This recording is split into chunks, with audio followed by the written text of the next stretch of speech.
What up, everybody? What is good? Welcome to the Damn Dude Podcast.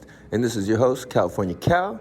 And we are reporting live from, where are we? We're at Viejas Casino right now. And this is episode 47. And we're kind of back on our Ghetto Chronicles sort of thing again. Because this is kind of pushing into still homelessness, kind of. So what I mean by that is I finally been in between places for like a good minute now. And I finally got approved for a damn pad. Yay! Woo! I look like a weirdo because I'm actually just in this little side piece of the casino. Yeah, I don't even know why am I here? Because for those of you, I don't even know if I should say this out loud, but oftentimes, if you just need to, like, if you need a place to sleep just for a couple hours or for the night or whatever, a lot of times casino parking lots can be kind of legit just for a quick little stay or something. So actually, last night I was on my way out to go head out to Coral Canyon and go off-roading and go camp out there. But dude, as I was driving, I was like, man, I am so fucking tired, dude.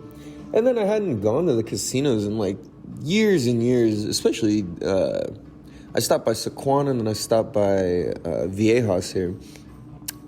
And for one, Sequan, man, that place sucks, dude. Like, it's so ghetto, dude. Like, it's just ghetto, man. I don't even know how else to explain it. Like, it's not traditionally ghetto, like the casino's run down. It's like the way it feels and operates and the people there, it's like super ghetto. And then it's crazy because it's been all redone since the last time I went, probably like back in the early thousands. I remember Drop It Like It's Hot came out, the Snoop and Pharrell song, back when I was like last going to the casinos. So that was a long ass time. I heard that song on the radio for the first time back then. So I went and checked it out. It's still kind of generally the same, but the new parking structures, new kind of layout in general and whatever. And then cruised over to Viejas. It was pretty sick. Way nicer over here. Way nicer. Excuse me, I'm so tired. It's like pretty early. It's still like 6 something in the morning. I woke up at like 5-ish, I think. Yeah, it's been cool. I've actually been able to like wake up earlier and stuff lately. It feels pretty damn good. Yeah, dude. So I come over to Viejas, and dude, it's changed quite a bit too. It's weird, like the normal outdoor parking, it turned into like VIP parking. I don't know, like if you remember back in the day on the, I guess would it be west or north side of the casino?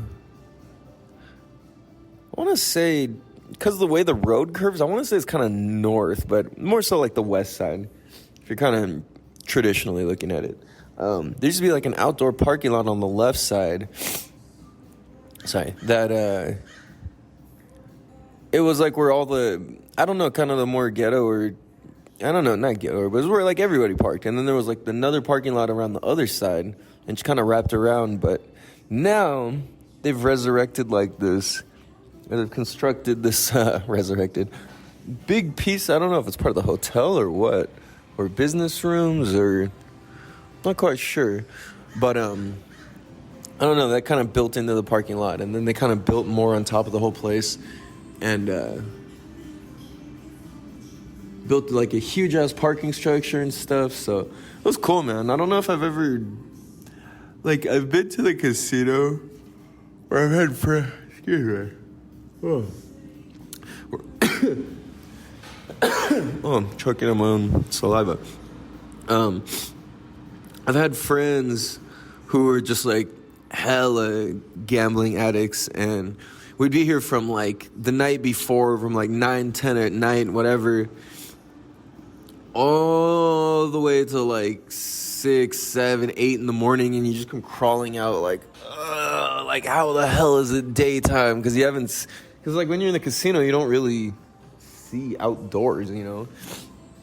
There's no clock, everything's just kind of the same ominous time. So yeah, but I remember you come out and it's that vampire effect. It's just like, or like when they flip the lights on at a bar, that type of feeling, that cockroach feeling. But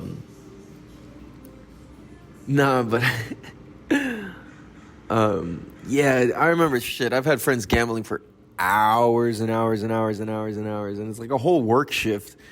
And I would be like, man, I would go at least sleep in the car a good handful amount of times, dude, because yeah, I couldn't do that. Anytime I would gamble, back in the day, my limit was $20. Now, I'm not so frugal when it comes to, or, you know, it's kind of funny now that I'm more like, yeah, I'll spend more money. I just actually, like, don't. A lot of times I'll go around the casino, maybe spend, like, $10, $5, maybe 60, maybe 100. It just depends if I've, like, really dedicated that time and that energy and money to really, like, all right, I'm going to gamble with this. I think it's cool, you know? I don't know. I don't really ever gamble to win. I'm kind of just gambling to play for the sake of the game. Yeah, I don't know. It doesn't really do much for me. When I go to the casino, it's funner. Like, I pretend I'm in Vegas, or I pretend I'm a kid. And, like, I just walk around and look at shit and listen to all the noises and see the machines and the lights and all that type of stuff. And, you know, I was like, dude, like, they really should upgrade the way that, like, slot machines and shit are played. Like, can you imagine how much more people this place would attract and how much more, like, blind spending they would have if they set up games like Dave & Buster's, like, arcade games, like, video games?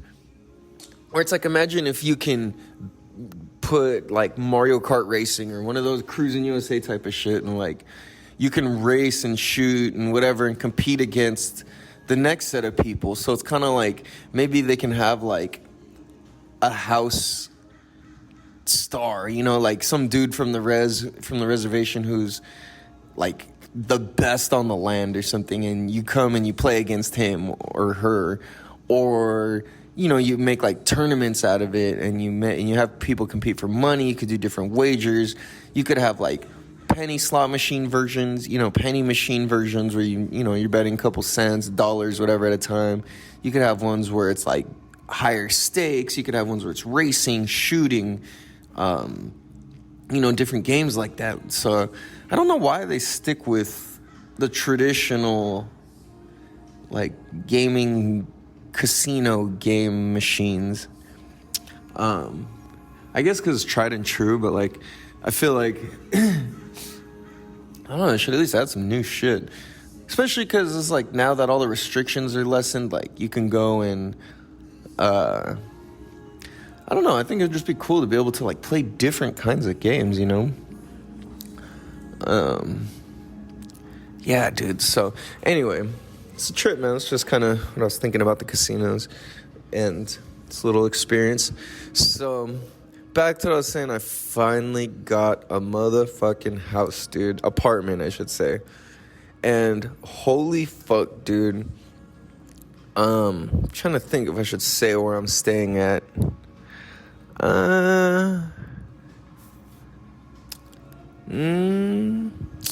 Yeah, fuck it. Yeah, so I found a place in Poway. And Poway is a trip because it gets clowned on, but at the same time, it's low-key underrated as fuck. Like, the people there are dope. Just kind of the vibe is dope. It's like, I don't know. It still kind of has that vibe where it's like, it's safe, but you can get your ass kicked. And I really, really like places that have that vibe. Like, that's what I feel like Hawaii feels. Like, it's safe, and you can still get your ass kicked for acting like an idiot. Like, I fuck with places like that where it's like you got your freedom, but respect matters more than the local laws, and I fuck with that. So, I mean, for example, like, shout out to at Cole from SD, Cole Denny. Go follow him on Instagram, or I'm sure you've seen him, or his videos and stuff. Badass biker, good ass dude in general. He's done some crazy fucking motorcycle jumps throughout the town that, without respect and being a good person, he wouldn't have been able to do. But he was able to kind of get around these laws and all this stuff with respect. And it's like when you come respectfully, it's like the cops, they'll end up supporting you and fucking with you and different things like that. And it's kind of like, all right, cool, that's cool. It's better to have the cops be like, hey, bro, like, go for it. I'll watch out for you, versus like, hey, get back here, motherfucker. Like, I would much rather have, even though I'm not the biggest fan of the cops, I would much rather have them be like, hey, here, I got your back. Like, go for it. Versus trying to chase me down and stop my operation, So I see Poway as like this. Kind of just got tons of shit to explore. You get that fresh mountain, like, smell and range, and, all the wilderness out there. The river runs through there. It's not much of a river, but all the shopping and everything I need, dude. One of my favorite smoke stores is up there. My favorite smoke shop. Was it Ivory Coast, I think it's called? Yeah, those guys are cool, man. I fuck with those dudes. Fucking, I'll be close to work for the first time. Oh, my golly, dude. Ooh, coffee is hot. Dude, I've never worked close to home. And it's weird. I like, when I say never, that's kind of weird because, yeah, there's been times where some of my appointments were like down the street. But keep in mind, like, when I say I go to work, it's like, I don't just go to one place and stay there all day. Like, I go to one place, I'm there for a few hours. Sometimes, it depends, my schedule's different. Sometimes I'm somewhere for a few minutes. Then sometimes I'm somewhere for several hours. Then I'm somewhere for a couple minutes. And it's like, because I'm working in 10-minute time slots, like, oftentimes I'm driving for longer than I'm working. So I'll drive to fucking downtown or other places, from like Carmel Mountain or Poway area. And I show up and it's 10 minutes of work and then I'm gone. And it's like, it takes me 30 minutes, sometimes 35, 40 minutes to get to places.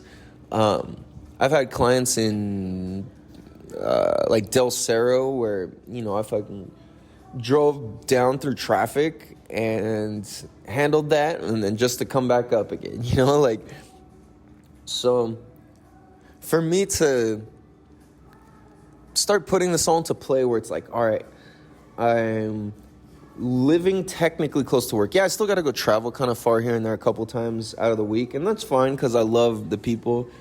And that's my whole thing, It's like, if I could do it and you're good people, I'll fucking do it, And I really love when people appreciate that I come. Ordinarily, I would turn down going all the way out to downtown. But, sometimes you just feel it in your gut, and it's like, this is just good people to fuck with and rock with and, like, lean into, And I don't really know why exactly. Well, I mean, yeah, they're great people. But before that, I didn't know why. It's kind of like, I don't know. Like, fuck it, let's just go for it. And it's cool because it pays off, man. Like, a lot of these relationships that I've been making have been really, really helping and benefiting, So doing that, so being able to live closer to home, taking on Sasha as an assistant. What up, Sasha?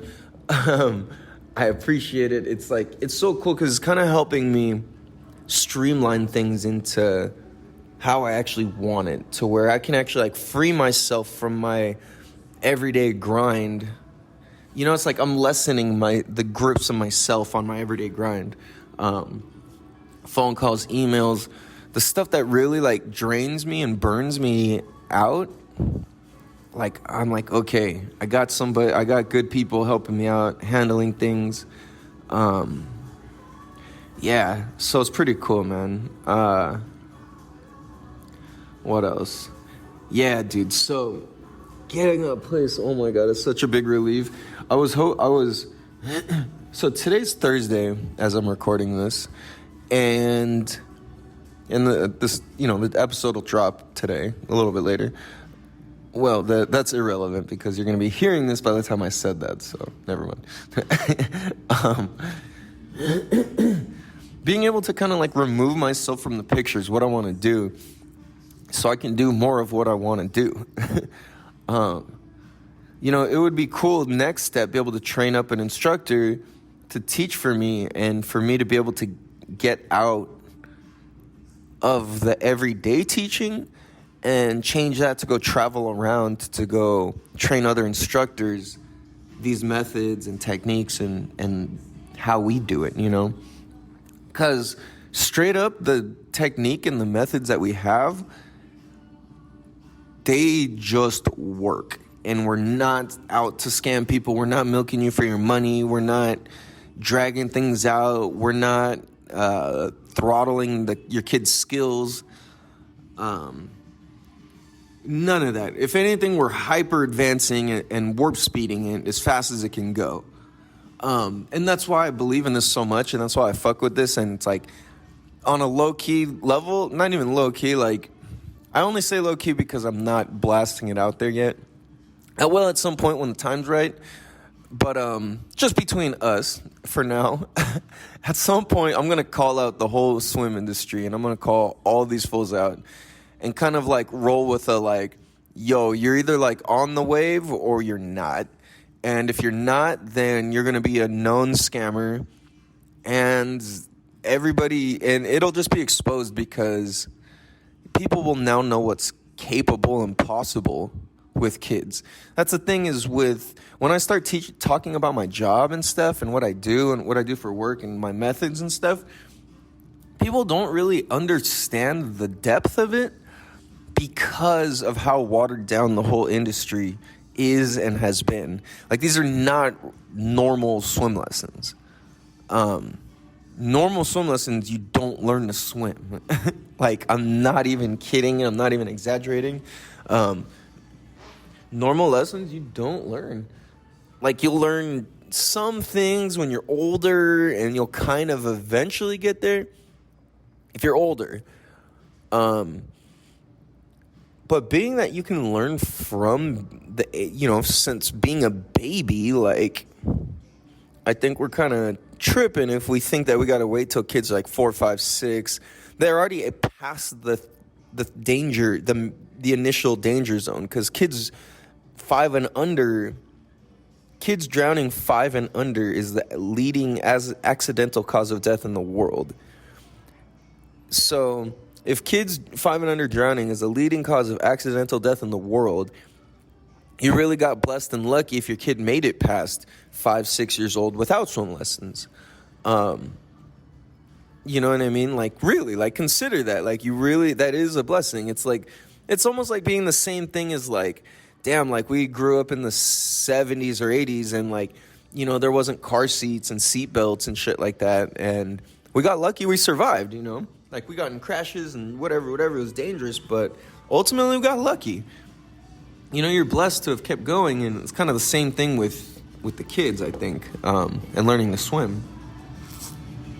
Like, if you can make it that far and you're around water and all those things, you got lucky. You're really blessed. So, that's funny.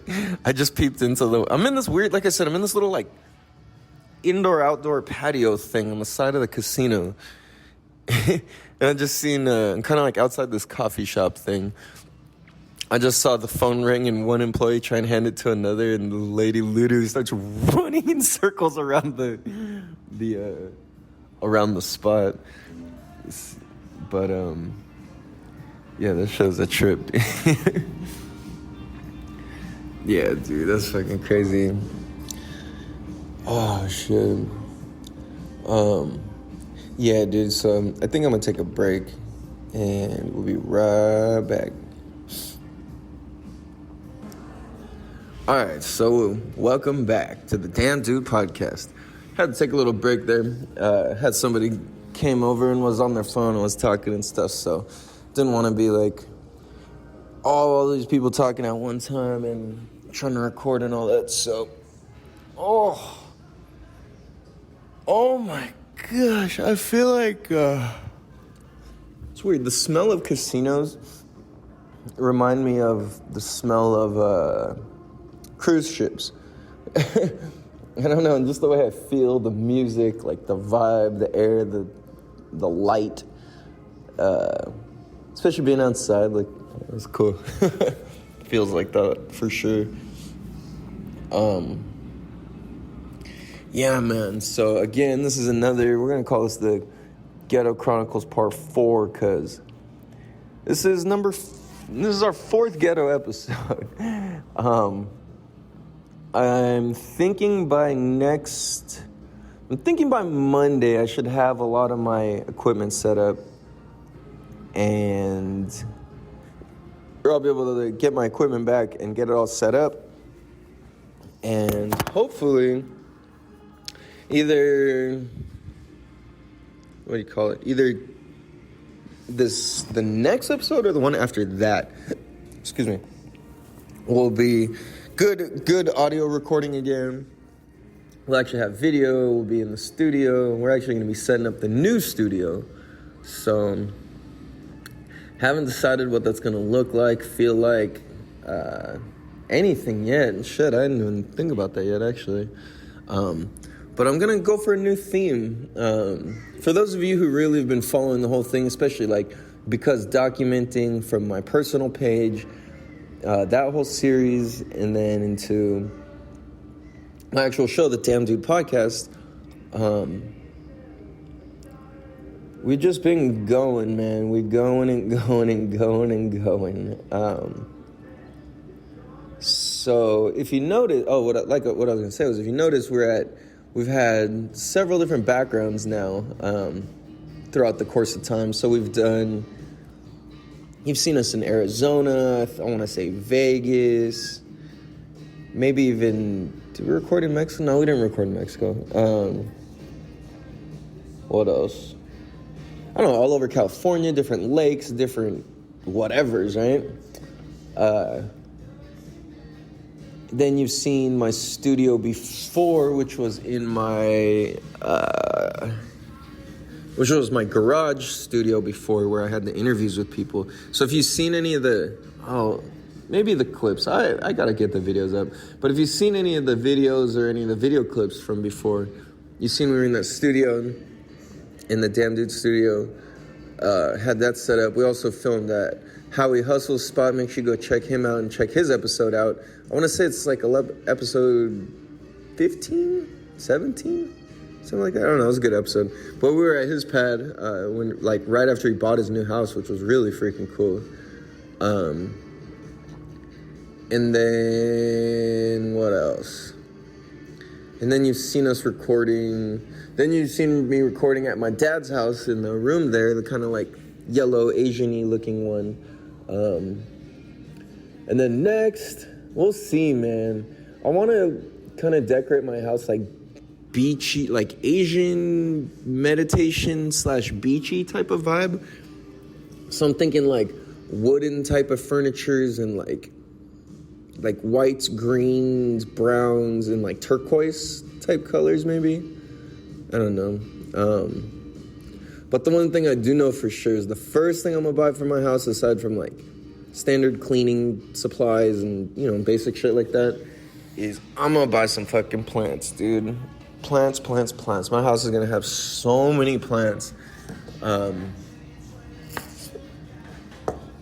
One thing I realized to have like a really good feeling house is think like a woman, or let a woman do the thinking and the designing and the layout and all that. So, or just people who are good with it. It doesn't have to be a woman, but typically a woman's eye is like the magic. Typically why like gay dudes are good at interior designing and shit too. But my thing was, and I guess you don't have to be gay or a woman to be good at that, but just kind of speaking of the typical things, stereotypes, I guess. So Oh shit, excuse me. Oh. Yeah, man. So I want to decorate my house as if I was decorating it for a significant other. Like, I want to decorate my house as if I was trying to, decorate it for a girlfriend or something like that, you know? Like, the more girly it could be, just the more peaceful and tranquil it is. So that's that vibe I want. I don't want that, like, rough bachelor pad, milk crates sort of thing, you know? Granted, I don't got no problem with that, and, you know, there's always a little bit of that just kind of built into me anyway, but I'm a very, like, DIY type, not very, but pretty, like, do-it-yourself type of dude. Like, if shit breaks, I'm gonna go and check it out and fix it and try and problem solve, you know? And then oftentimes, if you ever see me paying for anything mechanical or related to a car or motorcycle, usually because I've done it before, and I'm like, this isn't worth it to me. Or it's worth having, like, a shop's backing or, you know, shit like that. I've had bikes built by, like, neighbors and shade tree mechanics and all sorts of different things, and done it myself. And, you know, I've had different things go wrong and this and that. So some things, good majority of the things I'll do myself. But there's also a whole lot of things where I'm like, dude, I'm straight. Take it to the professionals, man. Fuck it. Sometimes it's smart to just do that. Just let your ego go and just take it to where it's right, you know? Yeah. Excuse me. So, yeah, man, I cannot wait to move into this place, dude.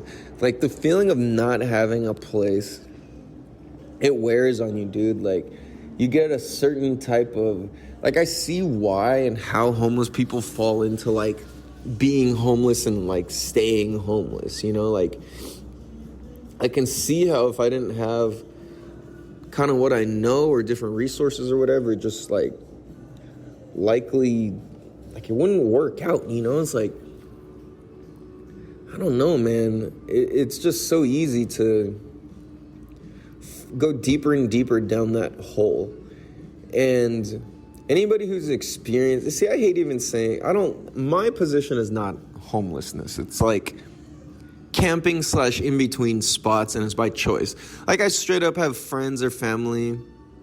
Well, I for sure have family who would let me stay if I really wanted to.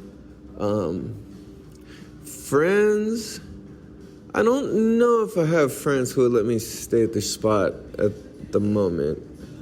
And I'm not saying this like, oh, I don't have any friends, but more so because of their position, you know? It's like I wouldn't want to bother anybody because they got relationships, kids, pets, roommates, this, that, whatever, you know?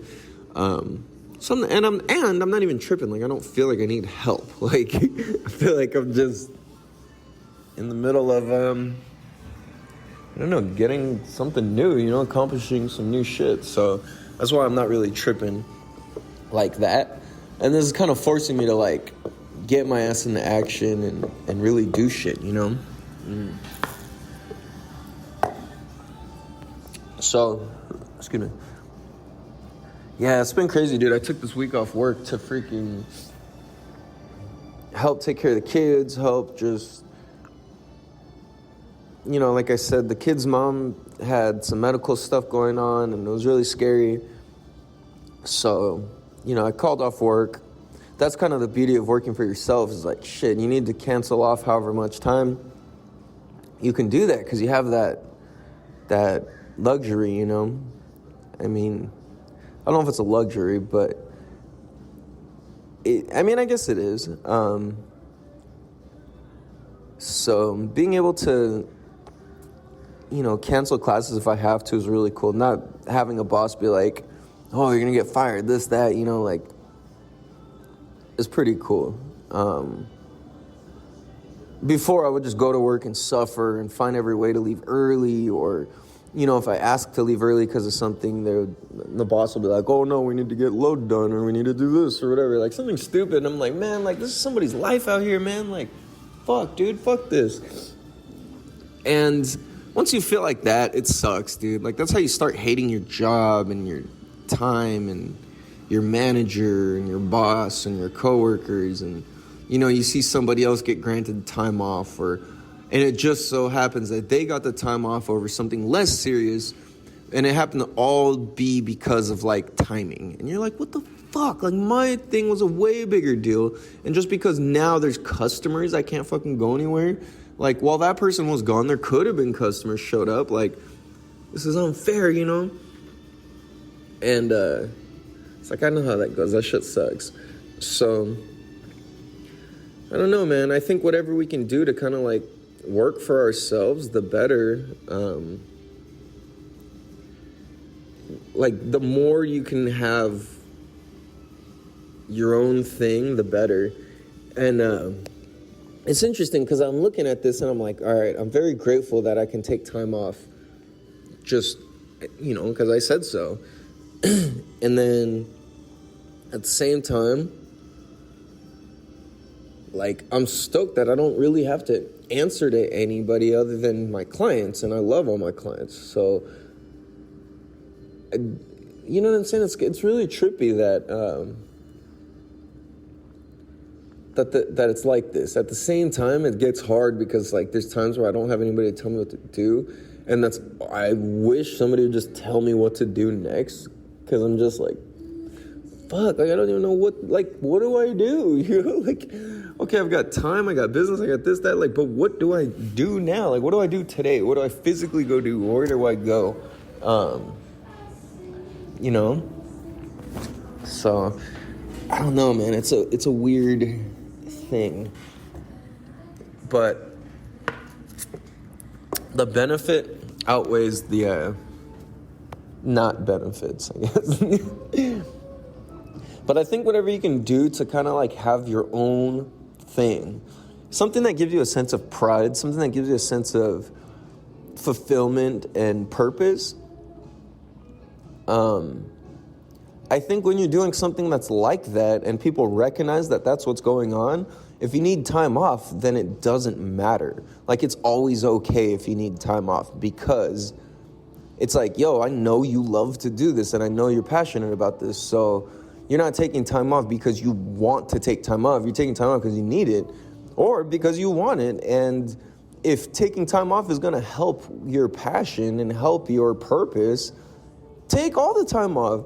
Dude, I would rather I'm thinking if I had employees working for me, I would much rather have an employee be like, dude, I need a fucking month off. I'm stressing. Like, I'm going to take a month off to go get myself right. I'm going to come back and be fucking better than ever. I'd be like, bro, you need 2 months? Like, cool. How do we transfer whatever responsibility that we need to get handled, and how do we get you there as soon as possible? And it's like, dude, like, I think that's the way it should be. And in turn, we kind of like do the opposite. Like with bosses, like it's almost like the same thing as like, I think back to this classic example of The Simpsons all the time. I think it was a Thanksgiving special, and it was like Lisa had glue, and she was making like a centerpiece or cornucopia or something. Is that what it's called? Cornucopia? Cornucut? I don't know. The Fruit of the Loom logo thing. But Lisa was making like a centerpiece for the table or something, and she's using the glue, and Bart's like, I want the glue, I want the glue, I want the glue. And then finally she's like, fine, take the damn glue. And she gives it to him, and he's like, I don't want your stupid glue. And then like throws it away. It's something like that, right? But the point is that as soon as, like, he wanted it because he couldn't have it. And as soon as he got it, he's like, yeah, fuck this. And that's kind of what happens, I feel like, with employees being like, you need to show up, or employers being like, you need to show up at this time, you need to be here then, you need to be here then. Nope, you can only have 2 days off. Like, you just create this like, well, I'm trying to leave. Well, I'm trying to be sneaky. And I think the reverse needs to happen, where it's like, bro, you need time off? You good?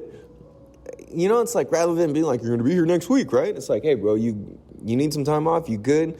How are you feeling? How you doing? I think that's what's really important. So, I kind of just tying back into like having your own thing. And whether you're employed by somebody else or not, as long as you have your own thing inside of that, if you have your own project, your own skill set, your own, what do you call it? Just something to be proud of and have purpose, you know? I think as long as you have that, then when you need time off or you need whatever, it's not a big deal, and everybody sees you having time off as a good thing, not a bad thing.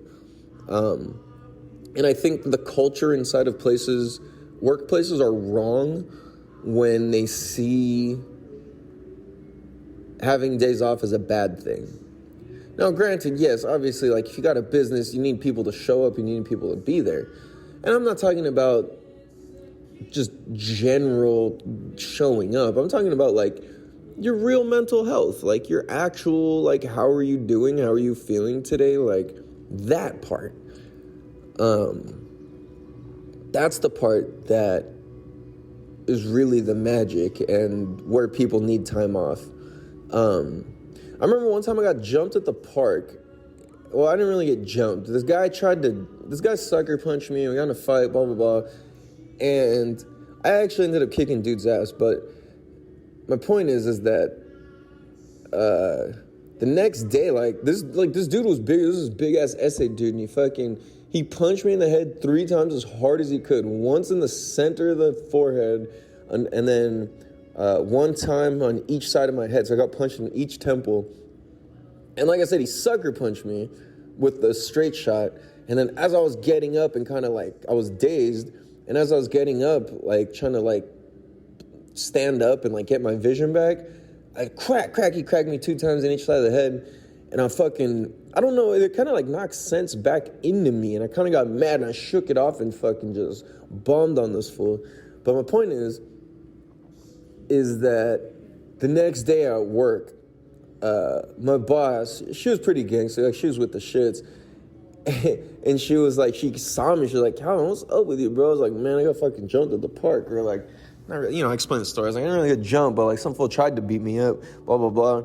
She's like, what the fuck? She's like, damn, no wonder. She's like, dude, go home, man. Like, she's like, bro, like, you want to go home? Like, she really just was like, let it be. Like, yo, I really understand, like getting jumped ain't no joke or whatever, getting socked up is no joke. So I was like, dude, honestly, that would be fucking, I think I need to do that. I went home, my fucking head was hurting, dude. Like I said, this dude was bigger than me. I'm about like 6 foot, like 185 pounds, typically about 185, 86. At the time I was working out, maybe I was like 175, but anyway, I go between like 175 and 200, so, and I'm about 6 feet tall, 5'11 and a half, 6 feet tall. So this dude was bigger than me, taller and wider than me, and fucking, this dude laced me up, dude. Actually, not really. I would say I laced that fool up, but he tried to. He almost did. But my point was that she recognized that real shit. Like, yo, this is some real shit. She's from the street. She gets it, and that just made me feel so cared about and so like, wow, like somebody understands. Like she cares, And I went home and I didn't feel bad. That made me excited to come back and be like, yo, like, dude, she let me go home, she let me this, that, whatever. Like, it was cool. I felt so good, And it wasn't even that she let me. It was that she was just a human being and recognized how I was actually feeling rather than holding me to these, like, retail customer service standards and ways of, like, acting and carrying out for the store, It was like, man, fuck the policy, fuck the rules. Like, bro, how you feel? And to me, that was so fucking cool, dude. Like, I mean, I don't even know if that's that big of a deal, but to me it was, and it hit me like that to where it's like, this is really cool, man. And I think that it left a mark on me because most of my bosses were pretty shitty. I don't know if that's true. And maybe it's probably more me. Most of my bosses were actually pretty cool. Yeah, no, I take that back. Most of my bosses were cool. It was just like the assistant managers and often these little like side people who get all authoritative and shit that are the ones.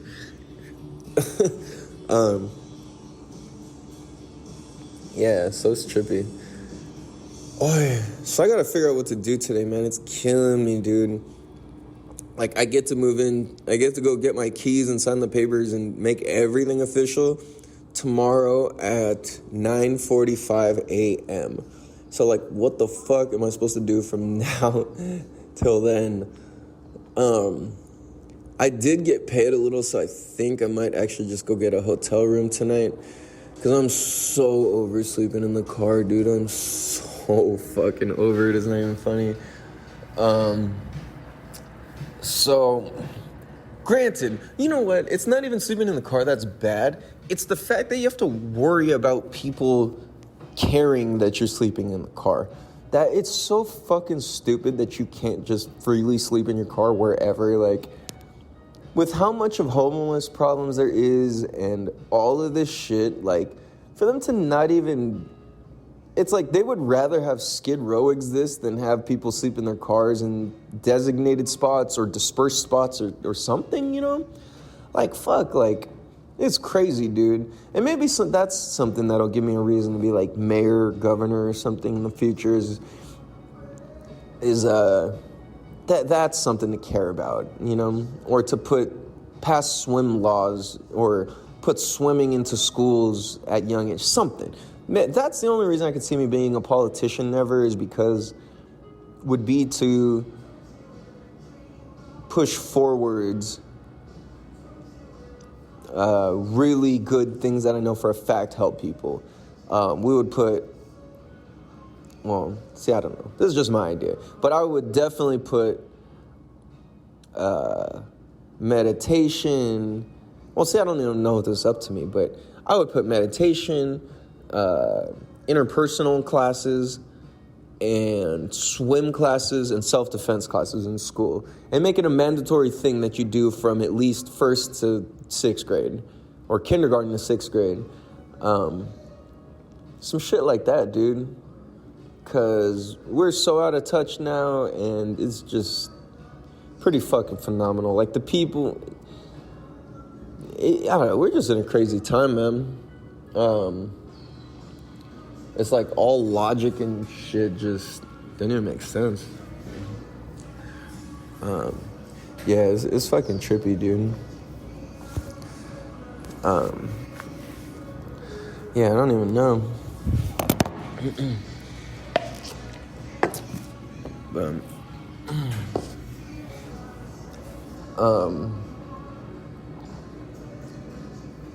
yeah, dude, we just kind of... I don't know, man. Society's weird right now. We're in this place where, like, logic and common sense are this whole convoluted thing. Like, for example, like, right now we're not mandated to wear masks anymore. And at the same time, you know, some people are still wearing them and stuff. Cool, whatever. Do whatever you want. That's up to you. But what I think is I personally think this shit is stupid.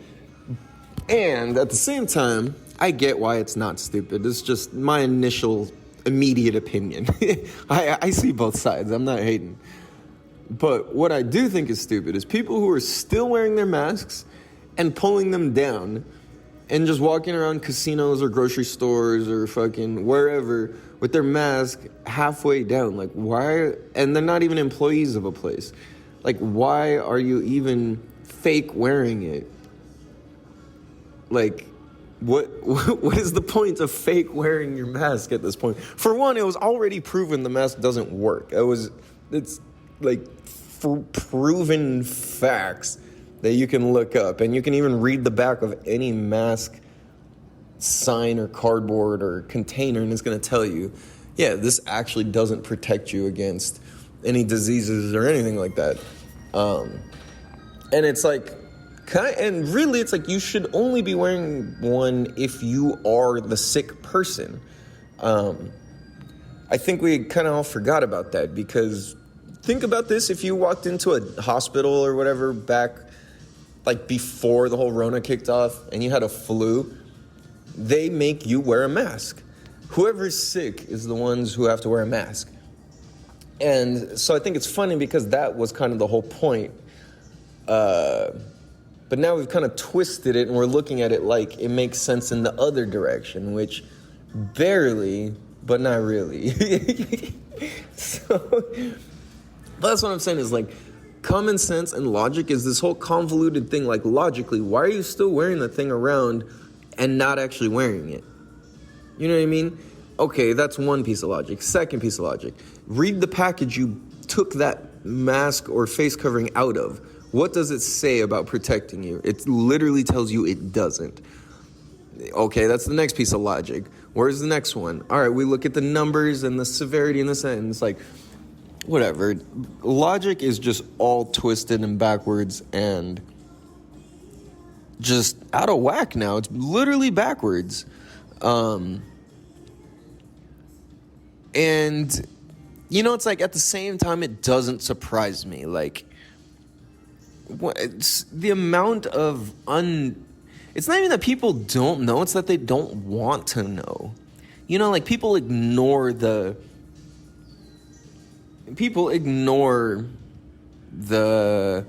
consequences of feeding kids soda or eating McDonald's or eating processed foods or eating non-organic or all of those things. You know, people, it's like, we'll hear about it and literally blatantly choose to be ignorant to it.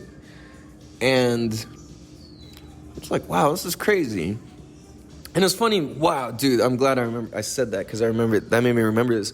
The other day, my son asked me, he's like, dude, what is it that you love about coffee so much? And I was like,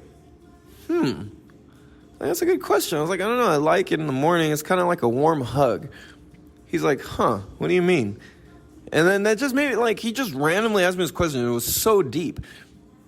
And I was like, I was like, let me paint this picture. I was like, because you're a pretty affectionate kid. Picture this for yourself. You're an affectionate kid. You know, you're a little kid. You're walking, and normally you get driven to school. And, you know, you get out of the car, you know, or you hop in the car, you drive there, you get out, you go to school, you know, give your mom a hug, and you hop out, and you go. So I was like, imagine the difference between that and your mom holding your hand and walking to school and talking to you and creating memories. Like, think about the difference in those two scenarios. And he's like, He's like, yeah? I was like, yeah. I was like, because I was like, and this just made me think so deep. I was like, I think, and I just started like letting it go. And I was like, holy shit, I didn't even realize this was so connected. I was like, dude, for me, I didn't have affection growing up, and I didn't have rides to school either. So, and I didn't really ever have breakfast. I rarely had hot food ever growing up. It was rare. Most of my food was like leftovers or refrigerated. It was cold or some shit. And I was like, yeah, like it kind of feels like just like a warm hug, you know? And then that made me think too. I was like, well, hold on a second. I was like, why is that even such a thing? I was like, dude, you know what? Actually, that makes me think back. It kind of gives me the feeling. I remember rest in peace, my homeboy John O'Day. He was like the coolest dude. He was so mysterious and cool and talented. Like, he was one of those people that no matter what, even if you were really good at it, you'd just be like better than you at it his first time trying it. And it was a trip because it's like he was just that type of person, and he had all the hot girls and all that, like, but he was so low key. He was a fucking cool ass guy. Rest in peace, John. But I remember one day he was driving. I was walking to school, and he came driving. He had gotten this new, not new, the thing was old as shit, but new to him, this Mazda truck. And I remember it was like this old brown, was it brown or red? I think it was a brown Mazda truck. It was ghetto, dude, like a B200 or whatever. And I remember I hear something. I hear his car pull over. I hear music bumping. I was like, and I'm walking down Weston Hill. For those of you that know Mecca Town, I know Mira Mesa. For those of you used to that. I I'm walking and he pulls over. He's like, hey, he's like, you want to ride? And I was like, yeah. I was like, what? For real? He's like, yeah, come on. I was like, dude, hell yeah. I think I was running late that morning too. It was like everything. Cold, the whole thing. And I remember the coolest thing to do in San Diego, and it still is, I don't know about other towns, but in Southern California, especially in the late 90s, early thousands, or in the 90s and early thousands, before cars really like modernized and got all like soundproof and shit, and before reverberation happened in most windows, which I don't know why that happens in newer cars, but driving with the windows down and the heater on, that was like the shit. And there's no other, the only other thing that feels as baller is driving in the heat with the AC on and the windows down. It's just, I don't know, dude. If you get it, you get it. If you know, you know. If you don't, whatever, you should go experience it. But he was driving, he had the windows down and he had the heater on, and it was foggy that morning. It was like cold. And his radio didn't work, so he had a boombox in his car with like taped in batteries, which kept falling out. He's like, here, you're the guy who holds the radio now. I was like, all right. And I don't really remember what we were bumping some kind of rap music. And we rolled to school, and I felt so fucking cool. But I remember so many times I'd seen people that I knew pass by in cars with their parents or their friends or their family, and they're all getting rides to school, and I'm walking twice as far and shit like that, you know? And so he picked me up, and I remember the warmth of the heater, and I just remember seeing the smile on his face, and he was all cozy, and like, I was all like starting to break a sweat from like that, like, all right, I've never actually said this before, and I wonder if other people experience this, but like, you know, when it's cold in the morning and you're about to go walk to school, like, or you're about to get dressed and it's cold out, and you like put all your layers on, and everything feels kind of tight and snug, and you're like, you step out and you feel, all right, I feel good, you know? And then your clothes start loosening up as you walk more and stuff, like, and you kind of start heating up, and, you know, like, I was just at that heating up stage, and he pulled over, and he still had that warm and cozy, like, brand new out of the house, like, I haven't been exposed to the elements feel yet. And I just remember looking at him, his smile and his wispy hair, and I was just like, dude, like, but I had never felt so special and so good. And that is what coffee in the morning reminds me of. So why I'm okay with doing my bad habit is because for one, that's the feeling it gives me. And then two, the risk to reward for drinking coffee, I'm okay with at this point in my life. I'm okay with the side effects of the coffee. I'm okay with whatever. For now, you know, things change, and my view and opinions change too, so I really just listen to my body a lot of times, you know, my gut feeling, and so thank you, Nate, for that question. He asked me, dude, like, what is it about it? And at the end, he's like, holy shit, he's like, dude, that's the coolest answer I've ever heard for why anybody likes coffee. I was like, damn. I was like, dude, me too, actually. So thank you for asking me that. Otherwise, I would have never really even known that. I've always just been like, okay, and I like it, but I don't really know why. And I was like, dude, I think when we have habits that we know, I was like, to me, initially how I answered the question, I was like, to me, coffee's like video games. I know it's not the best thing for me, and I'm okay with allowing this much of it into my life. He's like, huh, that's cool. And then that was when we really got into it, and I was like, whoa, well, actually, it's deeper than that. Like, holy fuck, dude. So I was like, it's kind of my little entertainment, my joy, my little, not joy, but like my little, you know, it's just a little thing that I enjoy. So that was cool. So it's kind of interesting to think, like, if you ever ask yourself, like, why do you like what you like? And why do you do what you do? Why is your ignorance your ignorance? Why is your smarts your smarts? It's fucking trippy, dude. It's so trippy.